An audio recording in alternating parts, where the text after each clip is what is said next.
نحمده ونصلي على رسوله الکریم اما بعد۔ ترجمے والے قرآن پاک کا صفحہ نمبر 889، 190، 24واں پارہ سورہ مؤمن، آخری رکوع اور آخری آیات، آیت نمبر 83 تا 85۔ اعوذ باللہ من الشیطان الرجیم، بسم اللہ الرحمن الرحیم۔ فلما جاءتهم رسلهم بالبينات فرحوا بما عندهم من العلم وحاق بهم ما كانوا به يستهزئون فلما رأوا بأسنا قالوا آمنا بالله وحده وكفرنا بما كنا به مشركين فلم يك ينفعهم إيمانهم لما رأوا بأسنا سنة الله التي قد خلت في عباده وخسر هنالك الكافرون۔ صدق اللہ العظیم۔ پچھلی آیات میں اللہ تعالیٰ نے یہ بات ارشاد فرمائی تھی کہ عذاب اللہ کے اختیار میں ہے، نبی کے اختیار میں نہیں ہے۔ اب سورت کے آخر میں اللہ تعالیٰ یہ فرما رہے ہیں کہ مکہ والو، تم سے پہلے جو لوگ تھے انہوں نے کیا کیا تھا جو وہ عذاب کا شکار ہو گئے تھے؟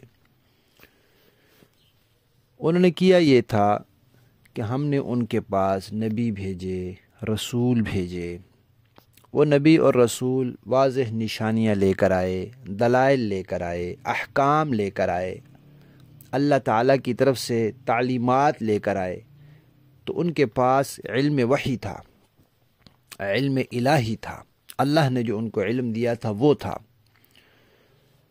جبکہ جن قوموں کی طرف وہ گئے ان قوموں کے پاس بھی دنیاوی علم تھا، معاش کا علم تھا، مادیت کا علم تھا۔ جیسے آج آپ سمجھ لیں کہ امریکہ ہے، برطانیہ ہے، اسرائیل ہے، چائنا ہے، ان کے پاس مادی علم ہے، ٹیکنالوجی کا علم ہے۔ اصل میں تو یہ فن ہے، لیکن علم کا لفظ ان پر بھی بولا جاتا ہے۔ تو ان کے پاس اس چیز کا علم ہے، جبکہ نبی کے پاس وحی کا علم اور آسمانی احکامات کا علم ہوتا ہے۔ اب نبی آیا تو ان لوگوں نے یہ نہیں سوچا کہ نبی تو اللہ سے احکامات لے کر آیا ہے، ان کا علم ہمارے پاس نہیں ہے تو وہ ہم اس سے سیکھ لیں، کیونکہ ان کے لوگوں کے پاس جو علم تھا وہ معاش اور مادیت کا علم تھا، جس کا سارا کچھ اسی دنیا کے لیے تھا۔ اور ظاہر بات ہے صرف یہ ایک دنیا تو نہیں ہے، یہ ختم ہونے کے بعد دوسری زندگی بھی ہے۔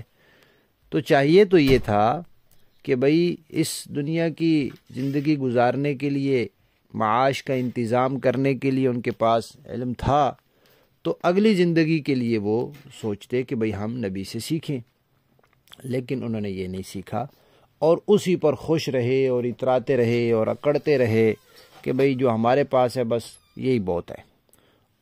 بلکہ الٹا جو تعلیمات انبیاء لے کر آئے ان کا انہوں نے مذاق اڑایا۔ پھر کیا ہوا؟ پھر اللہ کی پکڑ آئی اور نبی ان کو عذاب کی دھمکیاں دیتے تھے، کفار عذاب کا مذاق اڑاتے تھے، تو جس عذاب کا وہ مذاق اڑاتے تھے اسی عذاب نے پھر ان کو آ پکڑا۔ اللہ تعالیٰ نے فرمایا کہ اگلی بات بھی سنو کہ جتنی بھی قومیں آئی اور انہوں نے یہ رویہ رکھا اور پھر ان پر ہمارا عذاب آیا، پکڑ آئی، تو جب انہوں نے ہمارے عذاب کو دیکھ لیا، موت کا غرغرہ آ گیا، موت کا فرشتہ آ گیا، پھر توبہ کی انہوں نے، پھر انہوں نے توحید پر ایمان کا اظہار کیا کہ ہم توحید مانتے ہیں، ہم اللہ کے علاوہ باقیوں کا انکار کرتے ہیں جن کو ہم معبود سمجھتے تھے۔ اب ہمیں سمجھ میں آ گئی ہے کہ اللہ کے علاوہ کوئی نہیں بچا سکتا، اللہ کے علاوہ کوئی نہیں جو معبود حقیقی ہو، اب ہمیں سمجھ میں آ گئی ہے۔ لیکن یہ ایمان ان کا ایسے وقت میں آیا جو انہوں نے اپنی آنکھوں سے دیکھ کر پھر مانا۔ اللہ کے کہنے سے تو نہیں مانا، اللہ کے نبی کے کہنے سے تو نہیں مانا، وحی الہی کے کہنے سے تو نہیں مانا۔ اللہ کے ہاں قدر ہے ہی اسی چیز کی کہ اللہ کے کہنے سے مان لو، اللہ کے نبی کے کہنے سے مان لو، وحی الہی کے کہنے سے مان لو۔ یہ نہیں مانا تو دیکھ کے مانا تو پھر کیا مانا؟ اس کا اللہ تعالیٰ کے ہاں کوئی بھروسہ نہیں ہے۔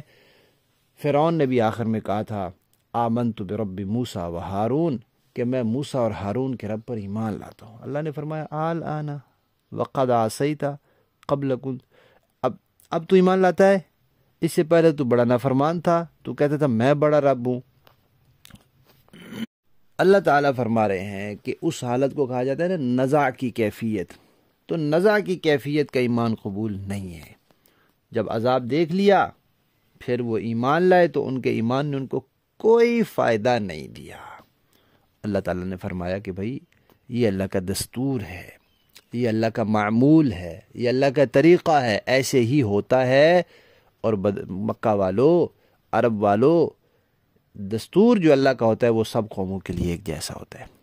لہذا تمہارے پر بھی کوئی نہ کوئی تکلیف، مصیبت، عذاب آئے گا، اس وقت تم توبہ کرو گے لیکن پھر اس توبہ کا تمہیں کوئی فائدہ نہیں ہوگا۔ لہذا بہتر یہ ہے کہ تم ابھی سے اللہ اور اس کے نبی کے کہنے سے مان لو، وگرنہ آخری جملہ اللہ تعالیٰ نے کیا فرمایا؟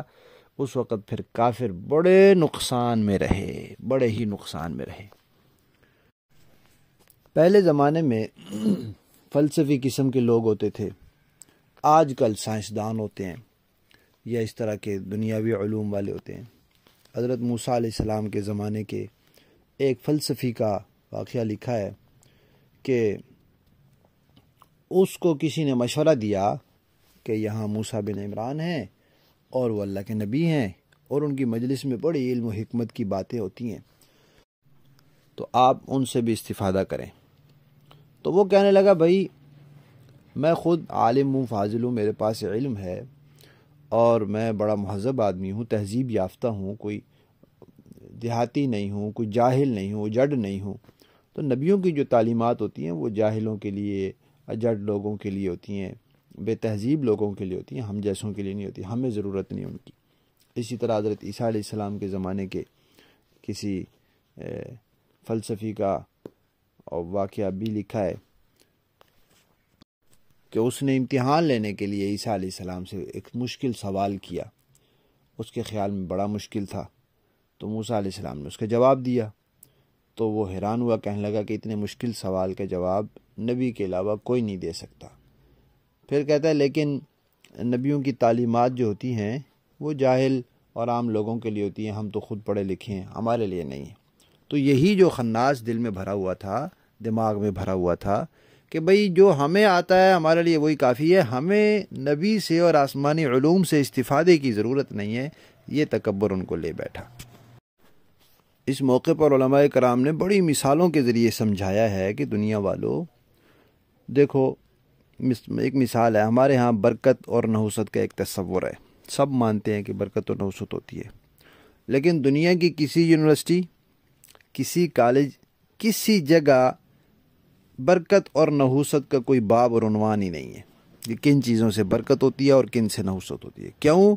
اس لیے کہ دنیا کو اس کا علم ہی نہیں ہے، نہ دنیا کو ہو سکتا ہے۔ برکت دینے والی ذات اور برکت اٹھا لینے والی ذات اللہ تعالیٰ کی ہے، لہذا اللہ ہی بتا سکتے ہیں کہ کس چیز سے برکت ہوتی ہے اور کس سے نحوست ہوتی ہے۔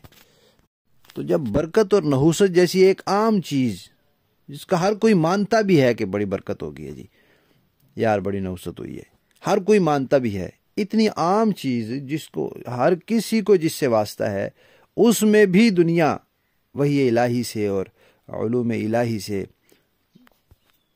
بے نیاز نہیں ہے، تو باقی چیزوں میں کیسے ہو سکتی ہے؟ خصوصاً اپنی آخری زندگی بنانے کے حوالے سے۔ اب بیٹھا بیٹھا کوئی انسان تو نہیں سوچ سکتا کہ کس کام سے اللہ راضی ہوں گے اور کس سے ناراض ہوں گے، یہ تو سیکھنا پڑے گا، پوچھنا پڑے گا، اور بتانے والا علم صرف یہی وحی الہی ہے۔ لفظی معنی دیکھیے، فلما، پھر جب، جاءت، آئے، ہم، ان کے پاس، رسولہم، ان کے رسول، بالبینات، کھلی نشانیاں لے کر، فرحو، تو وہ کافر لوگ خوش ہوئے، اترائے، بما اس علم میں، مع اس پر، عندہم جو ان کے پاس تھا، من العلم علم، جو علم ان کے پاس تھا اس پر وہ اترائے کہ یہی ہمارے پاس ہے، یہ کافی ہے۔ وحاقہ اور گھیر لیا، بہم ان لوگوں کو، ما اس عذاب نے، کانو بھی جس کا وہ تھے، یستہزئون مذاق اڑاتے۔ فلما پھر جب، رأو ان کافروں نے دیکھا، بأسنا ہمارا عذاب، قالو تو وہ بول اٹھے، آمنا ہم ایمان لائے، باللہ اللہ پر، وحدہ اکیلا وہ، وکفرنا اور ہم نے انکار کر دیا، بما ان معبودوں کا، کننا بھی کہ جن کے تھے ہم، مشرکین جن کو ہم تھے شریک ٹھہراتے۔ فلم یکو لیکن اللہ فرماتے ہیں پھر نہیں ہوا، ینفعہم ان کے ایمان نے ان کو نفع دیتا، ینفعہم کہ ان کو نفع دیتا، ایمانہم ان کا ایمان، لما جب، رأو انہوں نے دیکھ لیا، بأسنا ہمارا عذاب، سنت اللہ اللہ کا طریقہ اور دستور، التی ان قوموں کے بارے میں، قد خلت جو گزر چکی ہیں، فی عبادی اللہ کے بندوں میں سے، یہی اللہ کا معمول رہا ہے۔ وخاسرہ اور نقصان میں رہے، ہنالک اس موقع پر، الکافرون کافر لوگ۔ با محاورہ دیکھیں جی۔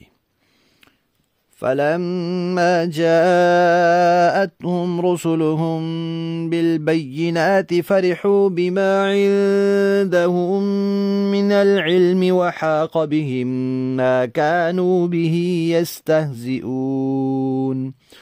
چنانچہ جب ان کے پیغمبر ان کے پاس کھلی کھلی دلیلیں لے کر آئے، تب بھی وہ اپنے اس علم پر ہی ناز کرتے رہے جو ان کے پاس تھا، اور جس چیز کا وہ مذاق اڑایا کرتے تھے اسی نے ان کو آ گھیرا۔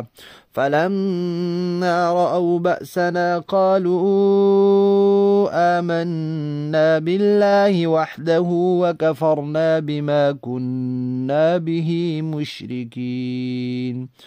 پھر جب انہوں نے ہمارا عذاب آنکھوں سے دیکھ لیا تو اس وقت کہا کہ ہم خدائے واحد پر ایمان لے آئے، اور ان سب کا ہم نے انکار کر دیا جن کو ہم اللہ کے ساتھ شریک ٹھہرایا کرتے تھے۔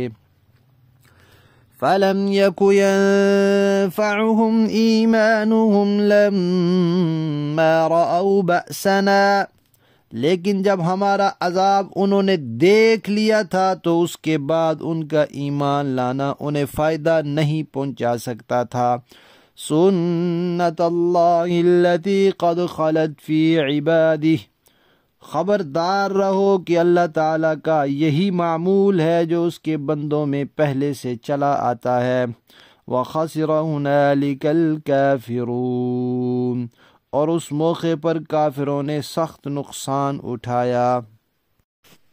یہ جو لفظ ہے قد خلت، اس کا معنی ہے یہ دستور اللہ کا چلا آ رہا ہے، گزر چکا ہے اللہ کے بندوں کے بارے میں۔